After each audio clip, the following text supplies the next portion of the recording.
téléspectateurs yu ITV di leen dalal jàmm seen émission kennu askan wi tey jii ñu am mbégte dalal Babacar Thiam moom mooy président de la commission sociale de l'amicale des étudiants de la faculté de médecine de pharmacie et d'odontologie bu université Cheikh Anta Diop bu Ndakaaru Babacar maa lay dalal jàmm ci plateau kennu askan wi fii ci ITV. merci beaucoup El Hadji Malick maa ngi lay fay. di nuyu waa ITV yëpp di nuyu aussi téléspectateur ITV ñi ñuy suivre en direct sur Facebook. di nuyu encore une fois étudiants yi nekk ci Sénégal yëpp. plus particulièrement les étudiants de l'université Cheikh Anta Diop. rawatina waa faculté de médecine waaw. FMPO. am na solo alors ñëpp xam na ni coronavirus bi yéen engagé wu ngeen si xeex bi depuis le 2 mars yéen a ngi si. gis nañ aussi ay étudiants nekk ci terrain bi aussi ci wàllum sensibilisation ci wàllum faj loolu dañ koy yaatal ci kanam tuuti alors dañ koy tàmbali ak coronavirus bi gis-gis bi tey jii rek Sénégal amaan na tamit ay yeneen cas gis nañ 207 cas positifs ci 1842 tests naka noonu 115 yoo xamante ne ay cas communautaire la décès yi tamit du yokk ba tey jii rek Sénégal soo xaymaa yooyu décès yi toll nañ ci 242 alors yow sa gis-gis ci feebar bi lan la d'abord. avant ñu ñëw ci fond sujet comme gis-gis bépp citoyen donc peut-être suñu présence dañuy considérer suñu bopp comme citoyen lambda ñu joxe suñu point de vue aussi par rapport ak statut boobu mu nekk maladie boo xamante ni en tout cas léegi tey mu commencé fi durer fii Sénégal te depuis mu dugg fi ba léegi mu ngi gën di avancer chaque jour mu nekk loo xamante ni en tout cas responsabilité ku nekk actuellement dafa engagé wu.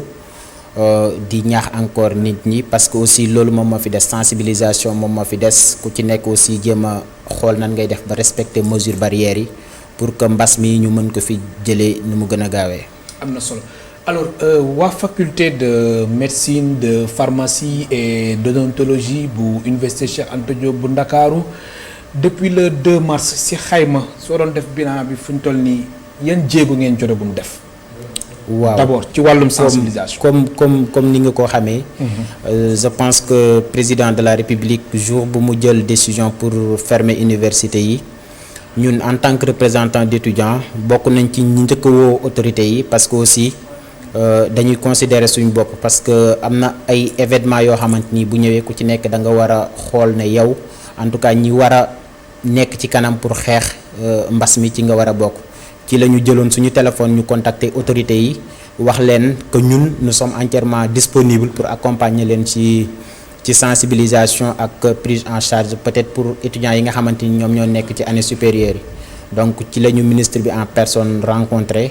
après ñu continuer encore ay démarches allant dans le sens surtout sensibilisation. donc mën naa wax ne en dehors ñi nga xamante ni ñoo nekk Dakar soo jëlee faculté de médecine structuration bi.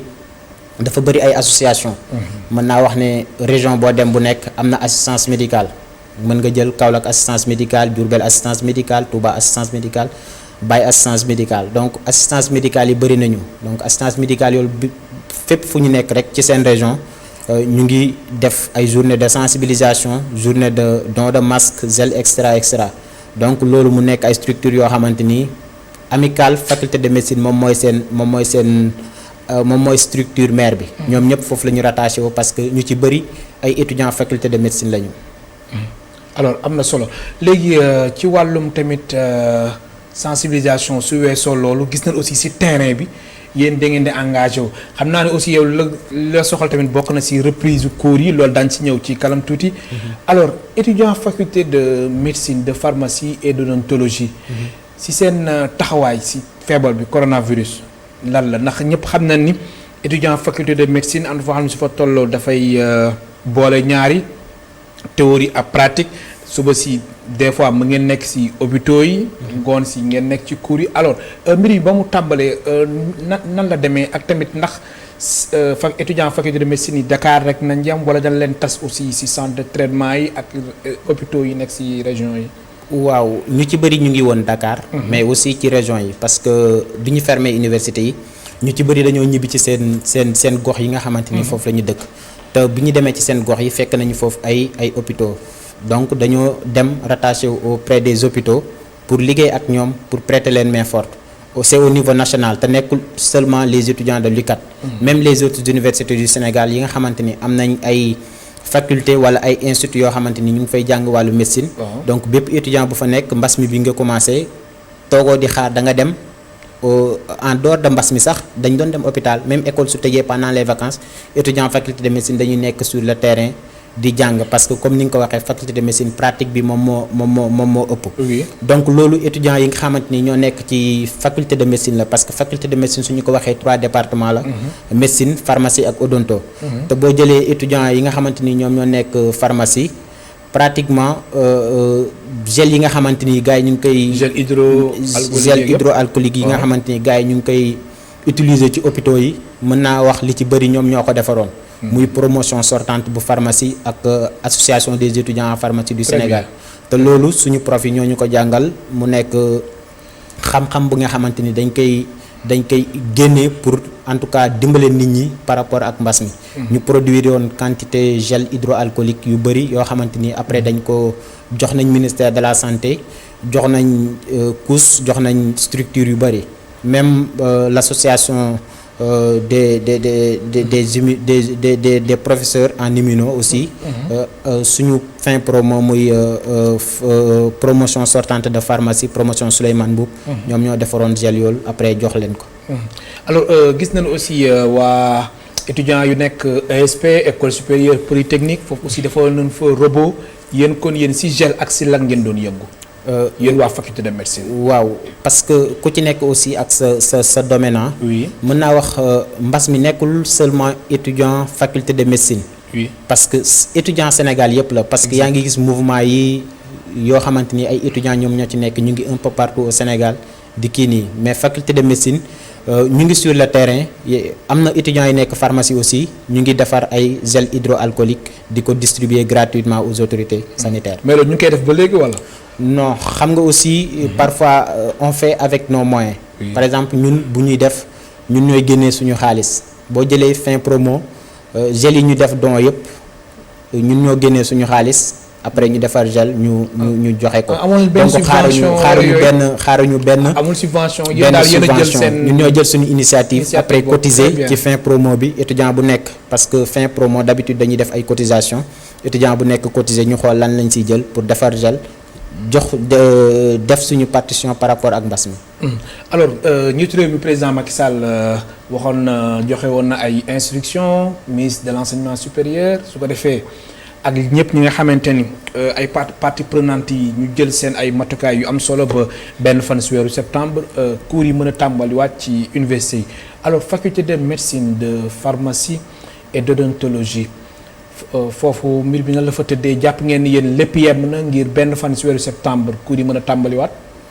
waaw ñu ngi koy préparer parce que aussi. ñun amoo leen ay inquiétudes. bon am nañ ay inquiétudes. parce que aussi comme ni ma la ko waxee avant campus du tëj déjà am na ay problèmes yu fi nekkoon. te problème yow li ci gën a bëri mooy problème à chaque fois boo déggee grève li tax étudiants yi di grève muy question de bourse. ba bourse yi ba léegi dafa tàggatémbe. donc problème de bourse mën naa wax ne amul tàggatémbe ci la dëkk parce que aussi day am solo ñu def benn rappel par rapport ak circuit bourse bi. ñu mën a dégager responsabilité ku nekk. parce que aussi benn domaine bu nekkee ay nit yu bëri dañ ko sekk. ku ci nekk da ngay def sa liggéey. donc bu amee benn partie boo xamante ni deful liggéeyam rek affaire bi day am benn problème. léegi problème majeur bourse yi mën naa wax ne suñu jëlee directeur de bourse bi ñu am temps yee ci ginnaaw mu nekk quelqu'un koo xamante ni maa ngi koy nuyu de passage bi mu ñëwee dafa changer lu bëri côté direction peut-être étudiants yi nga xamante ni ay omission la doon mu nekk ci ressortam mën naa wax ne tey omission bu amee aussi bëriwul parce que aussi am na ay jumtuwaay yu ñuy liggéeyee peut-être mën na def erreur mais moom à son niveau en tout cas avec direction am ñu ngi def li nga xamante ni en tout cas ñun représentants étudiants yu nekk ci biir université Cheikh Anta Diop yëpp ak au niveau national ñu ngi leen di jaajëfal ci seen taxawaay. alors da bëgg a xam. pour mu leer ci suñu bopp téléspectateurs yi. innovation yi ngay wax lan la fi directeur des bourses def li nga xamante ni amu fi woon avant. parce que ñun bi ñu ñëwee mën naa wax man depuis 3 ans bon maa ngi ci volet social bi. mën naa wax ne mosuma woo peut-être l'ancien directeur des bourses mu woyu ma par téléphone mosuma ko rencontre boo xamante ni c'est formel pour discuter par rapport au problème des bourses mais moom bu mu ñëwee daf ñu yaatal ubbil ñu ay loxoom nañu même su nekkee minuit ngeen am problème n'hésitez pas à prendre votre téléphone et m'appeler donc mën naa wax ne mu nekk loo xamante ni ñun loolu lañ doon xaar ci suñu dirigeants yi di ñu déglu ñu def ay propositions parce que aussi ñun nous sommes en contact direct avec les étudiants mën naa wax ni étudiant bi lu muy dund ñun ñoo ko gën a maîtriser que autorité bi parce que ñun ñooy bokk ak chambre ak étudiants yi ay étudiants lañu pour tënk ko quoi te bi ñu ñëwee daf ñu ubbil ay buntam n'importe quel moment suggestion bépp bu ñu am boo xamante ni jàpp nañ ne lii nii war na mën a tax étudiants yi duñu grève ñu wax ko te buñ ko waxee da koy def parce que c'est pour l'intérêt de tout le monde bi mu ñëwee aussi période mbas mi bien vrai que dañoo tëjoon kii yëpp structures yi yëpp gars yi defatuñu réclamation en présentiel mais moom dafa ñëw créer benn plateforme boo xamante ni dina permettre étudiants yi ñu def réclamation bu ñu defee réclamation non mosul am aussi te aussi ñun à notre niveau daf ñu wax recenser leen étudiants yi nga xamante ni dañoo am problème de bourse liste après ngeen envoyé ma ko ma traité ko te loolu nekkoon na peut-être loo xamante ni ñu ngi ko doon xaar depuis très longtemps mu ñëw heure boo xamante ni en tout cas soxla woon nañu ko donc dañ koy remercier ci loolu par rapport ak disponibilité am moom sax en personne day jël téléphone am woo étudiant te bu woo étudiant peut-être étudiants yi avec arnaque bi et tout ça seen xel du dal moo tax bon mu nekk quelqu'un koo xamante ni il est trop disponible. ma fàttali suñu mbokk téléspectateurs yi ñu ngi dalal tey Babacar Thiam moom moo jiite commission sociale bu faculté de médecine de pharmacie et d'odontologie bu université Cheikh Anta Diop bu Ndakaaru mu ngeen participer ci émission bi soo leen wootee ci 88 628 32 32 alors sànq da nga ni dama la laaj ndax bourse yi ñu ngi tàggatémbe ba tey nga di mbir mi daal fu mu nekkoon mu fa nekk ba léegi ak innovation yu mu indi bourse yi instant yi lan mooy problème jamono jii nii ñu ngi koy fay normalement wala dafa am retard ba tey. non dafa am retard. moo tax ci début sama ak innovation yu directeur bu bees bi yëpp def. waaw mu ngi am ay retard parce que aussi comme ni ma la ko waxee bourse bi ñu ko sekk 2 ministères ñoom ñoo ko sekk. yow da nga bëgg a ñëw ci responsabilité yi. ci responsabilité yi waaw bismillah mooy ministre des finances ak ministre de l'enseignement supérieur. parce que boo jëlee direction des bourses déjà ci ministre de l'enseignement supérieur la bokk. yaa ngi comprendre donc ñoom su ñu defee seen liggéey mooy nga dem dugg ji marché jël lépp loo xamante ni mooy données étudiant bi xool ba xam étudiant bi war na am bourse wala warul am bourse nga recenser données yool confirmer ne étudiant bi am na bourse nga dajale liste boobu nga envoyé ko ministre des finances bu ko traité ba pare envoyé ko Ecobank maintenant nag problème bi c'est au niveau de l'Ecobank parce que aussi su nekkee problème dafa am il faut ñu jël responsabilité yi ñu situer ko comme ça autorités yi mën a jël seeni responsabilité régler problème bi parce que boo jëlee Ecobank mën naa wax ne depuis mbas mi commencé ba léegi mënoo def réclamation en présentiel par exemple di nga gis étudiant bi parce que am na xeex yoo xamante ni suñuy camarades ñoom ñoo koy xeexoon ba am ay acquis ba ay bakkan des si ñuy ñaanal ñi nga xamante ni en tout cas doon nañ porter combat yool ba seen bakkan des si ñu ngi leen di ñaanal yàlla yërëm leen. mu nekk Bassirou Faye ñoom Fallou Sène et cetera. léegi boo jëlee Ecobank suñu waxee ne bourse yi dañ ko war a fay au plus tard le 5 de chaque mois comme salaire yi ni ñu leen di fayee Ecobank mën na commencer paiement par exemple le 30 ba beneen mois bi dee encore du pare paiement boobu. mais loolu si sama gis-gis est-ce que du indiwaat débat bi nga xamante ni dañ koy wax que ni mbir mi dañ ko waroon tasaare waroon yem rek ci benn banque. bancarisation bi quoi. non au moins ñu ko ci Ecobank ak yeneen banque effectivement su ko defee mbir mi gën a bar. effectivement moo tax ma ne la autorité yi il faut. aussi ñu dégluñu parce que. ñun li ñu mën mooy bind. jox leen génn wax ba xam dinañu déglu.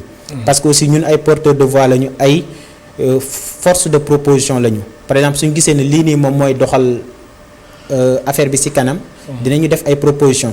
moo tax ñun bi ñu ñëwee fekk nañu fi suñuy mag ci faculté de médecine ñu commencé di def démarche pour trouver benn partenariat avec benn banque léegi dox nañu partenariat boobu ba mu mat depuis 2 ans ñu ngi daw ci ginnaaw autorité bi pour que au moins suñu mënulee jël étudiants yi yëpp ñu am ñu yóbbu ci banque bii nii ñu jël benn moitié ñu yóbbu leen donc loolu moom moo taxaw ñu def ay démarches ba trouver partenariat avec benn banque te banque boobu ñoom confirmer nañ ñu ne ñoom mën nañ jël bourse étudiant faculté de médecine mais loolu wax nañ ko autorité bi rencontré nañ ministre bi wax nañ ko l'ancien ministre l'actuel ministre aussi rencontré nañ wax nañ leen ko mais dafa mel ni ñoom à leur niveau problème bi daf leen dépassé. mais alors qu'est-ce qu'il y a ñoom lu lay expliquer dafa am ay contraintes yu tegu ci table bi moo tax ba autorités yi mënuñ tamit liggéey ak banque boobu ngay wax wala lan. non parce que boo jëlee structuration université mën naa wax ne ñun suñu ministre tutelle mooy le ministre de l'enseignement supérieur. peut-être amuñu accès toog ak ministre des finances. lu ñu mën mooy wax ak suñu autorité tutelle mu jéem a wax ak moom mais affaire bi du am suivi te aussi comme ni ma la ko waxee su nekkee dañoo prévoir retourner le 1er septembre alors que reprise boobu 8 semaines la ñu am pour terminer année scolaire 2019-2020 donc waruñoo perte benn jour boo xamante ni ci 8 semaines yoon sinon dinañ prolonger waat année bi. ok am na solo te loolu. pour éviter loolu moo tax ñu bëgg a wax par rapport ak ñu wax ak suñuy autorité. am na solo nga baal ma am na téléspectateur bu njëkk bu nekk ci ligne bi allo kooku dem na Babacar mën nga continuer explication bi. donc loolu moom moo tax ñu génn pour wax encore une fois avant reprise bi ak suñuy autorité. parce que soo jëlee déjà Ecobank. mën naa wax ne. bourse étudiants yi en dehors de li koy état di fay chaque mois plus de 220 millions chaque mois pour mu fay les étudiants mu ngi dundee ak bourse étudiants yi parce que di nga topp ci sa bourse pendant 1 an doo mën a jot sa bourse parce que am na étudiants yoo xam ne depuis octobre ñu ngi vérifier seen nom ci état yi nga xamante ni direction des bourses moom la envoyé Ecobank seen nom di fa apparaître te mënuñu jot seen xaalis te xaalis boobu dañuy dawal ba année scolaire bi jeex Ecobank nañu xaalis boobu retourné na ko à l'État du Sénégal. alors que bu ñu demee ci suñuy autorité tutelle yi xaalis boobu mosul retourner ci keesu État Sénégal donc Ecobank ñun mën nañ ko jàppee comme daf fi nekk di arnaquer étudiants yi. di lekk seen xaalis te du mujj fenn. mais xam nga yow yaa ngi nii di attaquer Ecobank rek mais étudiants yi tamit kenn demul ngi des ndax gis nañ fi ay étudiants yoo xamante ni. dañ doon am bourse te yelloowuñ ko. mais loolu par exemple loolu ñun mënuñu xam nga soo nee responsabilité bi soo ko bëggee teg ci ministère des finances naka noonu ak waa Ecobank ministère ak aussi ministère de l'enseignement supérieur mais yéen tamit am ngeen si pas responsabilité gis nañ fi ay étudiants yoo xamante ni dañuy daan am bourse te yelloowuñ ko waruñu woon am bourse. par exemple comme ni ma koy waxee. gis nga processus bourse bi. li nga xamante ni moom laa si xam ak li nga xamante ni moom laa fi fekkee insbi nii. étudiant mënul am bourse te yelloowul ko. kon loolu jeex na ci li ma fi fekk actuellement nii man jàpp naa ne jeex na. am na ku nekk ci ligne bi allo allo. allo asalaamaaleykum. waaleykum salaam madame Tall bismillah. monsieur Cissé vous allez bien. alhamdulilah. yaa ngi si jàmm ça va très bien merci. alhamdulilah ça va très bien merci. bismillah bismillah. xam nga il faut dans yéen a ngi jëm situer les responsabilités. je suis tout à fait d'accord. gis nga mbirum bourse Sénégal. en 2020 étudiants yi di ko xeex ba heure bii et li mu leen jaral yëpp mu am ci ay nit ñu dee et tout ça là xam nga dafa xaw a metti. gis nga li dafa nekk un problème boo xam ne état du Sénégal daf ko waroon nekk mu nekk priorité pour mu régler ko. gis nga boo ko déggee dañ koy wax sax gis nga déjà kii war yor boru bourse yi dafa war a nekk. Babacar yaa ngi koy dégg bu baax maa ngi koy dégg waaw. dafa war a nekk nit ku ba allo. oui waaw bismillah waaw ñu lay dégg. gis nga ki yor bourse bi. problème direction bourse ki ko yor dafa war a nekk nit ku humaniste ku baax am yërmande et puis koo xamante ne boo xalaatee ne doomam yi fa ñu nekk ñoom ñu ngi fayee ko normalement ñu war a mën a diligenter lépp lu nekk ci fay bourse bi. premièrement dégg nga deuxièmement ñu ngi dañuy comment di sànnante la balle entre ministre des finances enseignement supérieur ak Ecobank. Ecobank moom dara mi yàqu na ci bourse Sénégal ci bourse xale yi dafa war def nag tout pour redorer son blason. parce que c'est pas normal gis nga une banque rigueur lañ ci xam. dafa war a def soit muy fay ba xale normal ou bien moom mu génn wax leen fan la responsabilité nekk. parce que mi ngi enrichir effectivement ci ba bourse bi ñu ko jox benn.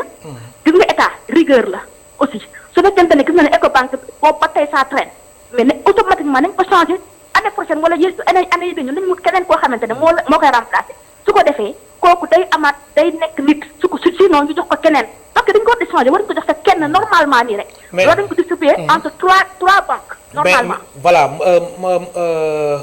allo yaa may dégg madame Tall. maa ngi lay dégg wi. est-ce que tamit yaakaaroo ni mbir mi warul yam rek ci benn banque.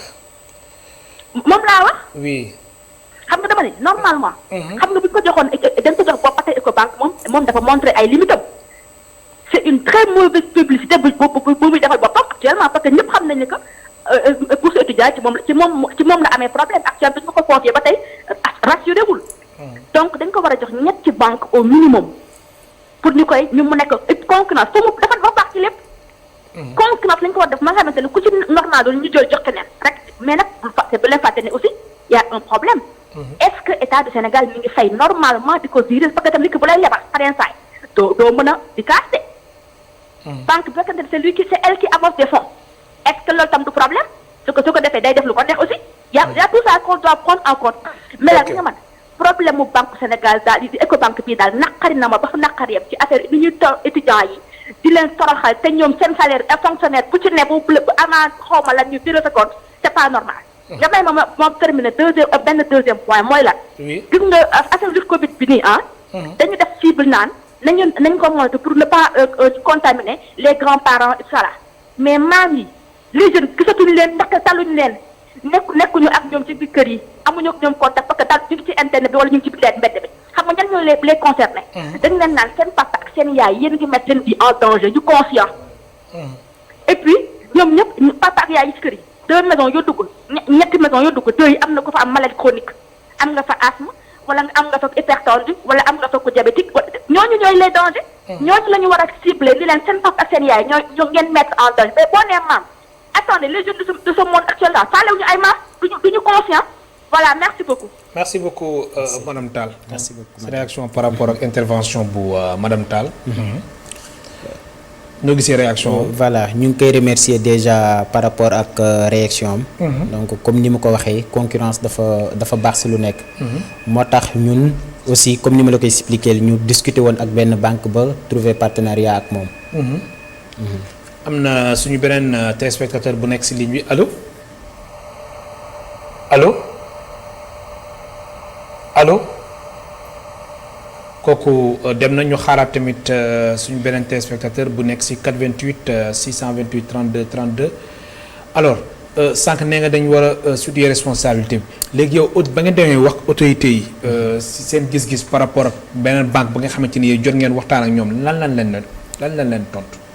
par exemple comme ni ma la ko waxee affaire bi dafa nekk ku ci nekk say responsabilité par exemple man jàpp naa ne enseignement supérieur bi. bourse bi. warul yem kese wala waruñu ko am 2 parties prenantes. allo allo. allo oui. allo. allo. kilifa gi dégguñ la bu baax de allo. baal ñu nga wàññi télé bi baal ñu nga wàññi télé bi. oui allo. waaw bisimilah ñu lay dégg. waaw man allo salaamaaleykum. waaleykum salaam. maa ngi tudd Amath Sy. allo waaw. allo yow rek nañu déglu soo mënee wàññi télé bi quoi soo mënee wàññi télé bi carrément. waaw wàññi naa ko. di nuyu Babacar mi toog noonu. fa nga ñu woowee. maa ngi leen di woowee fii Dakar bon ancien étudiant à l'UGB. ok en même temps j'ai été délégué des bourses au niveau de l'UGB. waaw ñu la déglu. waaw. allo. allo waaw. kilifa gi dafa mel da ngay bàyyi xel télé bi de. allo. allo waaw. soo mënee wax directement quoi nga bañ a déglu télé bi.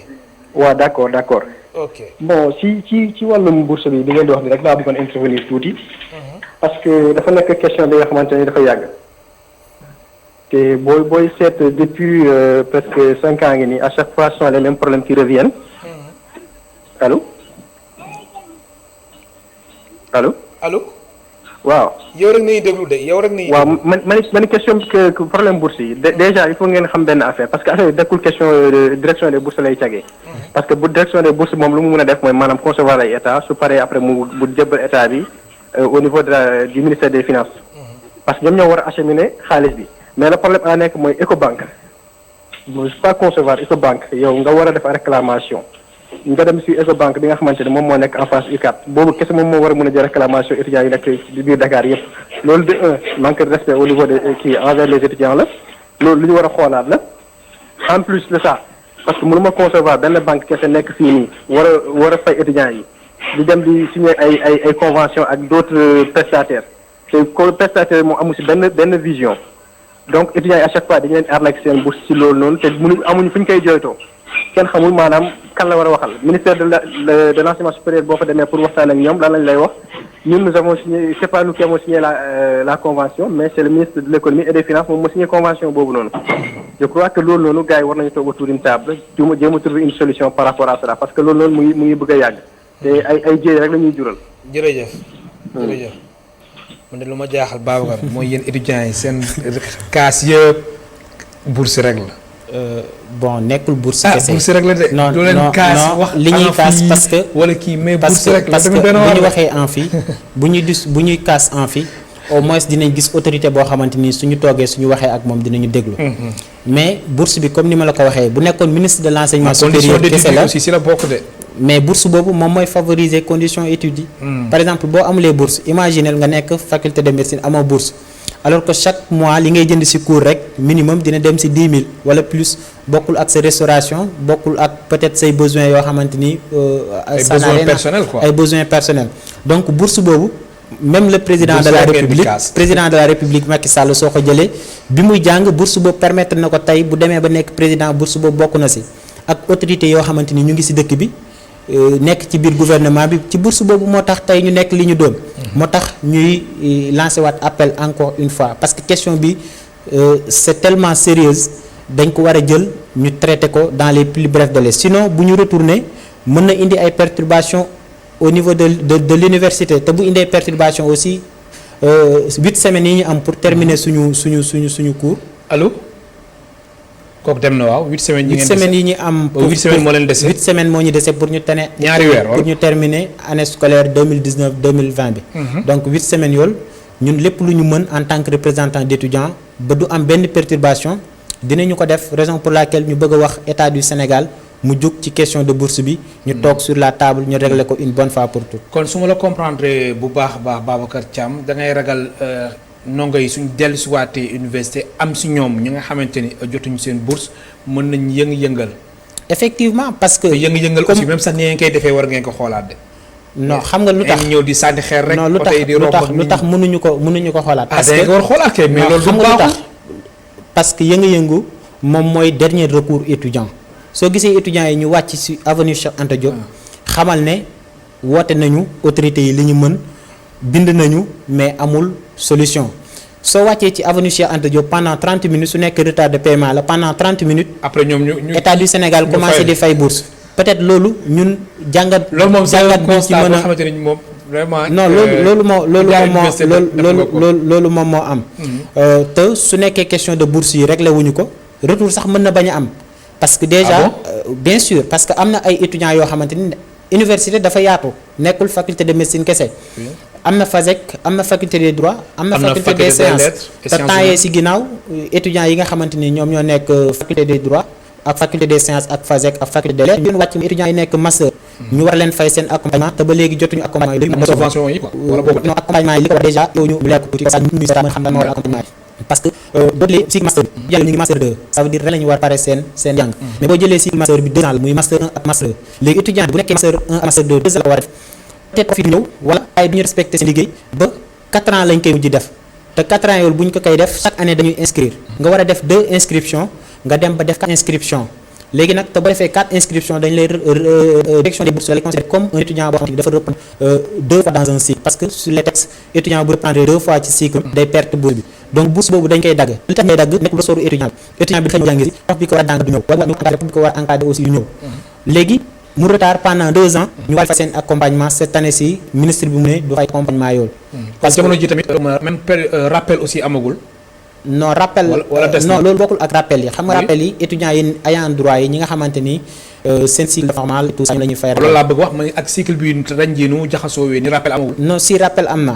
mais cette année commencé nañu fay est-ce que. non fay commencé nañu paiement yi depuis le 30. oui 30 mois de kii bi. mois de juillet bi waaw. léegi tey ñu ngi ci le 12 te am na étudiants yoo xam ne ba léegi jotaguñu seen bourse.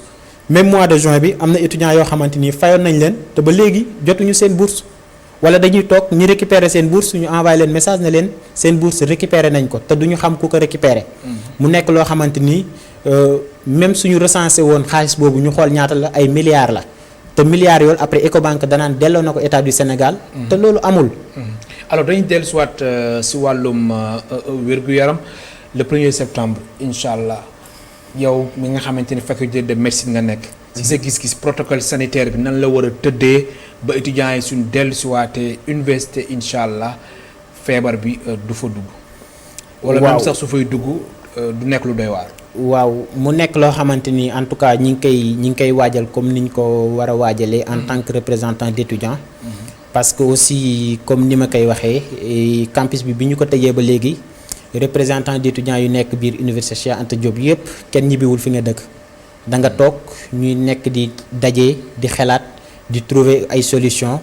par rapport ak reprise bi. yéen a ngi logé ba léegi. non ñu ngi non logé wuñ biir université am na ñoo xamante ni dañoo génn si biti luye fu ñu dëkk wala ñu nekk au niveau des appartements. Okay. donc depuis lors ñu ngi def ay daje. avec autorités yi nga xamante ni maa ngi leen di nuyu de passage mooy autorité du COUD. di ci jiital nayoo bi DG du COUD Abdoulaye Seydou Sow. ñu ngi daje di discuter di xool nan la ñuy defee reprise bi ci anam yi nga xamante ni dinañu respecter protocole sanitaire bi. léegi nag bon comme ni ma ko waxee je pense que affaire yi du jafe parce que boo jëlee université. bi ñu ko tëjee ku ci nekk da nga dem sa dëkk di sensibiliser. léegi ñi nga xamante ni ñoom ñoo doon sensibiliser seen dëkk yi je pense que ñoom bu ñu dajewee ci benn milieu loolu warul doon problème ku ci nekk war nga montrer preuve de responsabilité preuve de maturité ba mesure barrières yi. nga respecté ko mais xam nga le problème mooy est-ce que mesure barrières yi dina nekk li nga xamante ni dina neex a respecté ci université Anta Diop de Dakar gis nañ université ay chambres yi nga xamante ni plus de 14 personnes ci ay chambres yu ndaw est-ce que foofu mesure barrières yi ak distanciation physique bu ñuy wax mën na fa nekk. bon dina métti laataa sax may ñëw si amphi yooyu mais biir chambre yi si boppam moo tax yow mi nga xamante ni yaay jiite commission sociale bu faculté de médecine de pharmacie et d'odontologie loolu aussi war ngeen si bàyyi xel. non si bàyyi nañ si xel parce que comme ni ma la ko lépp jëm waxee si wàllum logement aussi yéen a koy gérer. voilà effectivement ñu ngi daje ak autorité yi nga xamante ni ñoom ñooy autorité COUD comme ni ma la ko waxee ñun demuñu ñun ñu ngi fi. mënuñu toog une semaine boo xamante ni tooguñu def réunion. te responsabilité COUD dafa engagé par rapport ak reprise COUD bi. bien sûr. ministère de la santé responsabilité dafa engagé par reprise bi. ministère de l'enseignement supérieur aussi la même chose ñun responsabilité yi aussi la même chose tax par reprise bi mesures yoo xamante ni peut-être dañu ko communiqué yoo xamante ni c'est pour informer état yi nga xamante ni ñoom ñooy ci biir parce que déjà c'est nañu ay machines yoo xamante ni ay mel dañu mettre exposition des masques et cetera mais au niveau des chambres avant ngay dugg ci biir avion bi dina am ay thermoflash promiscuité bi nga xam ne moo nekk chambre bi loolu beneen problème boo xamante ni la ñu ngi ci entre PCS ñu ngi ci discuté pour xool nan la ñuy def ba diminuer nombre boobu dafa benn cas pratique ay étudiants yi nga xamante ni ñoom bokk ci chambre ñoom ñëpp Dakar amuñu bokk xam fi kenn ñëpp nekk plus de 10 loolu lijjanti cas boobu cas pratique boobu. non xam nga codification nu muy demee dafa am ni ñuy codifier critère d'excellence la ñuy codifier étudiants yi nekkul étudiant bi dafa am bac dafa war a ñëw loger mais dafa am critères yoo xamante ni moom la ñuy codifier étudiants yi léegi critères yooyu boo ko jëlee chambre bu nekk normalement 2 personnes moom moo fa war a nekk dans les conditions normales mais boo jëlee structuration université Cheikh Anta Diop ak nombre d'étudiants yi nu muy multiplier moo tax ñuy trouver ay schéma su nekkee dara amul loolu la si mbir moo tax ma ne la ñu xalaat ci champ boo xamante ne moom la ñuy def ba terminer année scolaire bi en beauté te vraiment ku dugg université wala ñu ku jaar université xam nga ni chambre yi ñu defee fa nekk ku defee mën nañu am seen ay camarades ay xarit ci biir chambre bi mais même bu leen hébergé ci chambre bi gis nga ma la ko actuellement responsabilité bi yow bu ñu hébergé ci chambre bi mën ngeen fa bëri comme mën ngeen fa bañ a. nga gis na sa bëgg wala pavillon aussi am ñoo xam ne dañu tëdd sax ci couloir bi. voilà effectivement mais loolu en tout cas pratique loolu. amatul mën naa wax ne jeex na parce que aussi directeur bi ñëwee. ñu koy féliciter encore par rapport ak liggéey bi nga xamante ni ngay def actuellement étudiants yi yëpp. rafetlu ko aussi di taxawaayam. gis aussi université nu mu changé bi mu ñëwee aussi am na ay mesures yu bëri yoo xamante ni jël na ko par rapport ak sécurité parce que université nekkul woon étudiant ñoom ñoo fa woon di nga doon gis nit boo xamante ni mu ngi liggéey à côté de l'université te université lay fanaan mais bu mu ñëwee ba léegi même accès biir université bi gars yi dañ ko réglementé de telle sorte que étudiant boo xamante ni nekkoo étudiant kat mënoo dugg ci université bi. aussi beneen constat bi nga xamante ni def naa ko ci université mooy même léegi avion yi sax koy ñëw pour sax foog vigile bi xool fekkee ne amee woo carte étudiant aussi mu xool sa carte d'identité yooyu am na ay temps yoo xamante ni amul université nit ki day ñëw rek jël escalier yi yëpp loolu aussi nekk na ay mesures yoo xamante ni ñu ngi koy saluer ak alors su ñu waatee si faculté étudiant yi xamante ne ñoo fa nekk instant yi ñu engagé wax si coronavirus bi ñoom suñu teel su waatee ba reprendre seen cours est-ce que tamit fête parce que ñu toll nii ko xamante ni jeexul que di benn ji dara non foog nga boo jëlee faculté de médecine waaw ñu engagement ñu ngi bi mais bu jëlee circulation faculté de médecine particulièrement département médecine bi étudiants yi dañuy allié cours théorie bu ñu xëyee dañuy dem hôpital ba 12 heures ñu wàcc ñoo seen à partir de 15 heures donc étudiant bi nga xamante ni da nga jógee ñu biir université à partir de la deuxième année bi au chaque jour nga nekk boo nekk hôpital dañu doon def avant ngay jot wax di def stage hospitalier yi nga xam ni di biir année bu dem ci wax bi booy foofu en encadrement li ko am na une situation yu par rapport à non kay mënuñu ko lié parce que dafa commission moom la mettre sur place mu rek fa lañ ko vidéo xam na loolu mais non actuellement ci information yi ñu nekk ci ñun li ñu amul benn étudiant boo xamante ne contacté nañ ko pour loolu parce que aussi ndax étudiant médecine dafa am benn particularité mooy su ko amee côté santé mu mën a ñëw intervenir mais en dehors loolu jëm moo ko pour mu premier loolu su ne ay leen parce que étudiants yi parfois di dem parce que ba ñu participé ne nekk Dakar yëpp ñu bëri ci région yi à partir de la septième da war a def nga war a génn encore dem ci région yi donc même nekkee niveau inférieur dañu retourné waat biir université septième année yi dina am ñoo xamante ni actuellement ñu ngi région yi foofu la ñu affecté ñu def stage clinique yi. nekk nga am solo am na suñu yeneen téléspectateur bu nekk si 88 628 32 32 allo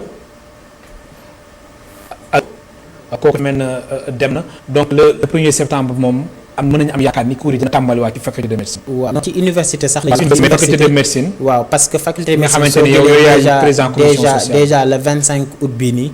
suñu étudiant première année yi nga xamante ni examen kese moom moo leen dese woon bii mbas mi di ñëw. le 25 août bi la ñu war a def seen examen premier semestre. donc mu nekk benn pas boo xamante ni dinañu permettre ñu étudier xool évolution bi nan lay demee par rapport ak reprise bi. peut-être li ñu bëgg sax mooy une reprise progressive. étudiants yi di ñëw ndànk.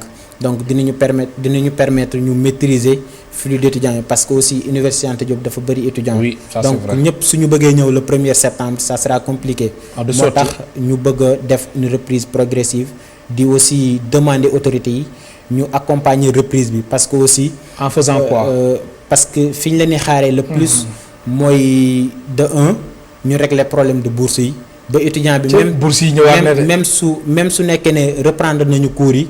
su nekkee amul kenn ku ko jox mu jënd masque commission sociale wala mu jënd gel mu mën a jël ci bourse boobu noonu xam ne si la yaakaar mu dem jënd ci gel jënd ci masque pour mën a dem jàng ji en toute sécurité. mais est-ce que aussi jotaatul aussi ngeen reprendre seen activités yi ngeen doon def maanaam di defar gel yeeg yooyu est-ce que aussi waroo def benn appel si autorités yi ñu jàppale leen. surtout ak étudiants yi ñuy ñëwaatee nii en masse. parce que aussi mën naa wax ne même su nekkee dañuy soxla gel ci biir université Sénégal yëpp. étudiants yi am nañ xam-xam boo xamante ni permettre na leen ñu defar gel yool donc au lieu ñu koy jënd ji loo prix boo xamante ni dafa cher matériel bi kese ngay jënd étudiants yi parce que am na ñoo xamante ni dañu porter volontaire tout le temps xaaruñu dara. au contraire ñoom ñoo jël seen moyen di ci def je pense que bu ñu amee moyen war nañu mën a defar gel en quantité suffisante. pour que reprise bi en tout cas côté gel. du am problème même côté masque. aussi am na étudiants yoo xamante ni ci domaine boobu la ñuy liggéey. yoo xam ne ñu ngi ci biir Université Anta Diop donc war nañ mën a defar masque et tout ce qui va avec. mais manque de moyens moo tax depuis quelque temps dafa leen gel. effectivement waaw foofu laay waxee moo tax man la est-ce que autorités yi aussi vraiment warul leen accompagner. waaw dinañ leen woo encore Philippe bi nar a ñëw si reprise bi encore une fois parce que aussi ci la ñu dëkk. bi ñu commencé acte bi ñu demee ba suñuy moyens jeex bind nañu def nañu appel et tout ça. mais amul woon réponse favorable donc ñu ngi profiter ci occasion bi encore une fois di demander autorités yi nos autorités tutelles à savoir le ministre de l'enseignement supérieur di demander aussi bonne volonté yi nga xamante ni ñu ngi biir Sénégal suñu mënee appuyer étudiants yi nekk biir Université Cheikh Anta Diop pour ñu defar gel ñu ngi leen di tendre encore une fois suñu loxo pour ñu ñëw jàppale étudiants yi. am na solo alors Babacar sa kàddu gu mujj ndax waxtu bi jeex na. waaw di la remercier encore une fois. di remercier ñi nga xamante ni en tout cas suñu naataango lañu ñu nekk biir Université Cheikh Anta Diop di président commission sociale yi. ak les présidents d'amicale di si jiital sama président Cheikh Ahmadou Bamba Faye ma koy nuyu de passage. di remercier également étudiants faculté de médecine yëpp pour confiance bi ñu am ci man ba porté ma à la tête de la commission sociale de cette amicale. commission sociale moom suñ ko déggee moom mooy presque affaire logement yi ak bourse yi. waaw effectivement côté logement côté bourse et côté social bi aussi te ñaari dafa bëri coow. dafa bëri problème. waaw étudiant par exemple président commission yi. actuellement mën nañ xëy journée bi minimum dinañ jot plus de 100 appels. parce que problème des bourses comme ni ma la koy expliquer léegi. c'est très très très compliqué te Ecobank étudiants yi mënuñu woote Ecobank ba jot leen. mënuñu def réclamation. benn site la ñu mettre à leur disposition te fonctionné wul. mais nag yenn étudiants yi aussi des fois leen di tuumaal ñi nekk ci amicale yi wala ñi nekk ay commission sociale mbirum logement yeeg yooyu dañuy def yaama neex. non pas yaa ma neex. parce que logement nu muy demee biir université. comme ni ma la ko waxee critère d'excellence la. critère d'excellence mooy résultat bi nga xamante ni yéen a ngi koy respecté. non dañ koy respecté parce que codification autorité du COUD ñoom ñoo koy superviser. ñun dañuy ñëw rek accompagner leen mais pratiquement ñoom ñooy def tout ce qui est travail tout ce qui est répartition des quotas ñoom ñoo koy def à travers liste yi nga xamante ni même ñoom bu ñu koy jëli mën nañu sax bañ a tàggu dañuy dem scolarité directement récupérer liste yi ñëw traité ko def répartition quota boobu. di la gërëm baax di la sant Babacar Thiam ma fàttali yow yaay président de la commission sociale de l'amicale des étudiants de la faculté de médecine de pharmacie et d'odontologie bu université Cheikh Anta Diop bu Ndakaaru mbokk téléspectateurs yi yéen tamit amuñ seen fay di leen gërëm baax di leen sant ba suba incha allah.